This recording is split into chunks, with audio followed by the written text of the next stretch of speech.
হায় হায়, বেলজিয়ামের easy penalty দিল না রেফারি, ফ্রান্সকে জেতাতে এ কেমন দুর্নীতি। দর্শক, বিস্তারিত জানতে পুরো ভিডিওটি না টেনে সম্পূর্ণ দেখুন। দর্শক, আজ ইউরো রাউন্ড অফ 16 ম্যাচে মুখোমুখি হয়েছে বেলজিয়াম এবং ফ্রান্স। আর আজকের ম্যাচের শুরু থেকেই একের পর এক আক্রমণ করে যাচ্ছে দুই দলের ফুটবলাররা। তবে খেলার 30 মিনিটের মাথায় দুর্দান্ত একটি সুযোগ পেয়েছিল বেলজিয়াম, এবং সেই সুযোগ পেয়ে ডি বক্সের ভেতর থেকেই দুর্দান্ত একটি শট করে তারা। কিন্তু সেই শটটি লক্ষ্যভ্রষ্ট হয়ে ফ্রান্সের ডিফেন্ডারের হাতে লাগে, কিন্তু রেফারি সেটি দেখতে পাননি। পরক্ষণে বেলজিয়ামের খেলোয়াড়রা রেফারিকে আবেদন করে, কিন্তু রেফারি তা আর রিভিউ তো নেয়নি। কিন্তু পরবর্তী টিভি রিপ্লাইতে দেখা গিয়েছিল বলটি লেগেছিল ফ্রান্সের ডিফেন্ডারের হাতে।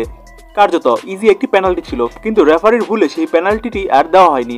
ওই পেনাল্টি দিলে প্রথমার্ধে 1-0 গোলে এগিয়ে যেত বেলজিয়াম। তবে প্রথমার্ধে কোনো দল গোল করতে না পারলেও কিন্তু দুর্দান্তভাবে ফুটবল খেলেছে দুই দলের ফুটবলাররা। আজকের ম্যাচের এখন পর্যন্ত 60% বল রয়েছে ফ্রান্সের পায়ে, আর অন্যদিকে 40% বল নিজেদের দখলে রাখতে পেরেছে বেলজিয়াম। আজকের ম্যাচে এখন পর্যন্ত 9টি শট করেছে ফ্রান্স, যার মধ্যে একটি ছিল টার্গেটে। আর আজকের ম্যাচের এখন পর্যন্ত মাত্র একটি শটই করতে পেরেছে বেলজিয়াম, যা টার্গেটে যায়নি।